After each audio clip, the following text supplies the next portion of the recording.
বিসমিল্লাহির রহমানির রহিম। পরিচ্ছেদ ১৯।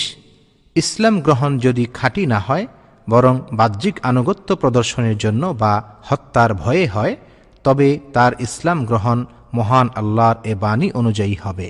قالت الأعراب آمنا قل لم تؤمنوا ولكن قولوا أسلمنا। অর্থাৎ আরব মরুবাসীগণ বলে, আমরা ঈমান আনলাম। আপনি বলে দিন, তোমরা ঈমান আনোনি, বরং তোমরা বলো, আমরা বাহ্যত মুসলিম হয়েছি। সূরা হুজুরাত আয়াত ১৪।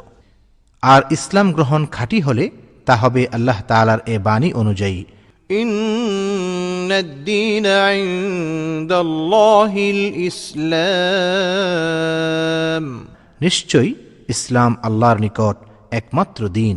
সূরা আলে ইমরান আয়াত ১৯। হাদিস ২৬। আবুল ইয়ামান রাহমাতুল্লাহি আলাইহি সনদে সাদ রাদিয়াল্লাহু আনহু থেকে বর্ণিত, রাসূলুল্লাহ সাল্লাল্লাহু আলাইহি ওয়াসাল্লাম একদল লোককে কিছু দান করলেন।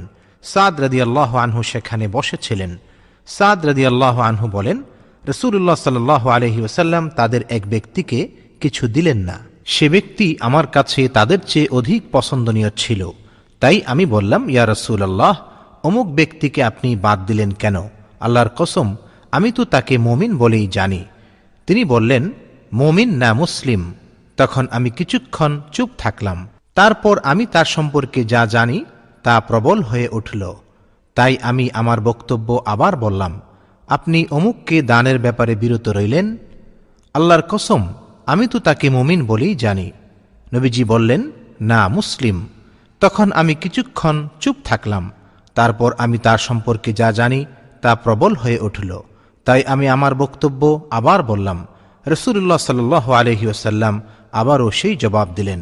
তারপর বললেন, সাদ, আমি কখনো ব্যক্তিবিশেষকে দান করি, অথচ অন্য লোক আমার কাছে তার চাইতে বেশি প্রিয়, তা এই আশঙ্কায় যে সে ঈমান থেকে ফিরে যেতে পারে, পরিণামে আল্লাহ তাআলা তাকে অধোমুখে জাহান্নামে ফেলে দেবেন।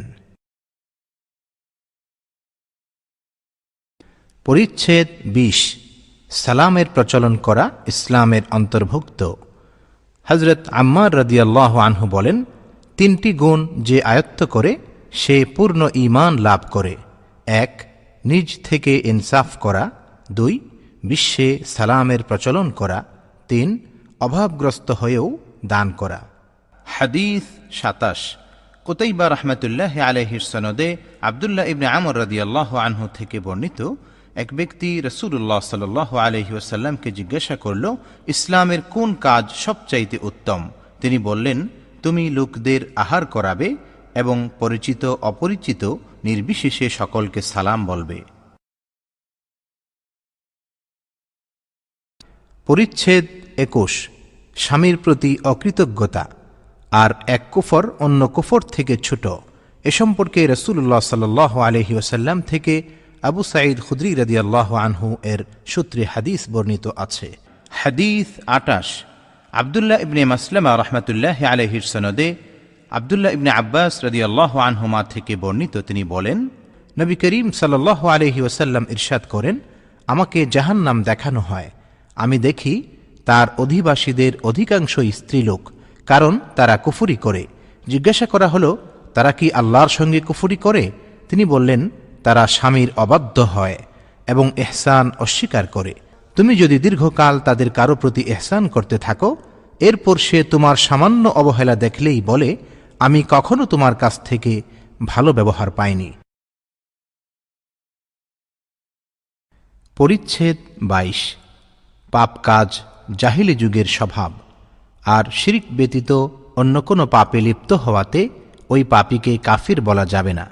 যেহেতু নবী করিম সাল্লাল্লাহু আলাইহি ওয়াসাল্লাম আবু যর রাদিয়াল্লাহু আনহুকে লক্ষ্য করে বলেছেন, তুমি এমন ব্যক্তি, তোমার মধ্যে জাহিলি যুগের স্বভাব রয়েছে। আর আল্লাহ রাব্বুল আলামিনের বাণী, ইন্নাল্লাহা লা ইয়াগফিরু আন ইউশরাকা বিহি ওয়া ইয়াগফিরু মা দুনা যালিকা লিমান ইয়াশা। আল্লাহ তার সাথে শরীক করার অপরাধ ক্ষমা করেন না, এছাড়া অন্যান্য অপরাধ যাকে ইচ্ছা ক্ষমা করেন। সূরা নিসা আয়াত 48। অন্য আয়াতে আল্লাহ তাআলা আরও ইরশাদ করেন, وإن طائفتان من المؤمنين اقتتلوا فأصلحوا بينهما অর্থাৎ মুমিনদের দুদল দ্বন্দ্বে লিপ্ত হলে তোমরা তাদের মধ্যে মীমাংসা করে দেবে। সূরা হুজুরাত আয়াত 9। এই আয়াতে দেখা যাচ্ছে সংঘর্ষের পাপে লিপ্ত হওয়া সত্ত্বেও তাদের তিনি মুমিন বলে আখ্যায়িত করেছেন। হাদিস 29, আব্দুর রহমান ইবনুল মুবারক রহমতুল্লাহ আলাইহির সনদে আহনাফ ইবনে কায়েস রহমতুল্লাহ আলাইহি থেকে বর্ণিত, তিনি বলেন, আমি সিফফিনের যুদ্ধে এ ব্যক্তিকে অর্থাৎ আলী রাদিয়াল্লাহু আনহুকে সাহায্য করতে যাচ্ছিলাম। আবু বকর রাদিয়াল্লাহু আনহুর সাথে আমার সাক্ষাৎ হলে তিনি বললেন, তুমি কোথায় যাচ্ছ? আমি বললাম, আমি এ ব্যক্তিকে সাহায্য করতে যাচ্ছি। তিনি বললেন, ফিরে যাও, কারণ আমি রাসূলুল্লাহ সাল্লাল্লাহু আলাইহি ওয়াসাল্লামকে বলতে শুনেছি যে দুজন মুসলমান তাদের তরবারি নিয়ে মুখোমুখি হলে হত্যাকারী এবং নিহত ব্যক্তি উভয়ে জাহান্নামে যাবে। আমি বললাম, ইয়া রাসূলুল্লাহ, এ হত্যাকারী তো অপরাধী, কিন্তু নিহত ব্যক্তির কি অপরাধ? তিনি বললেন, নিশ্চয়ই সে তার সঙ্গীকে হত্যা করার জন্য উদ্গ্রীব ছিল।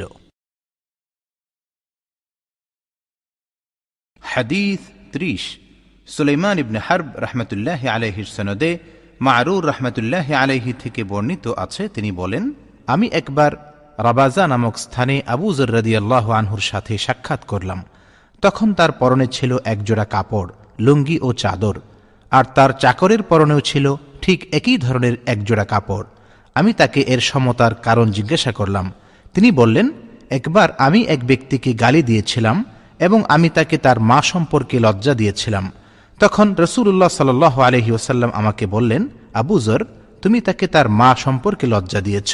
তুমি তো এমন ব্যক্তি, তোমার মধ্যে এখনও জাহিলি যুগের স্বভাব রয়েছে। জেনে রেখো, তোমাদের দাস দাসী তোমাদেরই ভাই। আল্লাহ তাআলা তাদের তোমাদের অধীনস্থ করে দিয়েছেন। তাই যার ভাই তার অধীনে থাকবে, সে যেন তাকে নিজে যা খায় তাকে তাই খাওয়ায় এবং নিজে যা পরে তাকে তাই পরায়। তাদের উপর এমন কাজ চাপিয়ে দিও না যা তাদের জন্য খুব বেশি কষ্টকর। যদি এমন কষ্টকর কাজ করতে দাও, তাহলে তোমরাও তাদের সঙ্গে সে কাজে সাহায্য করবে। صدق الله العظيم।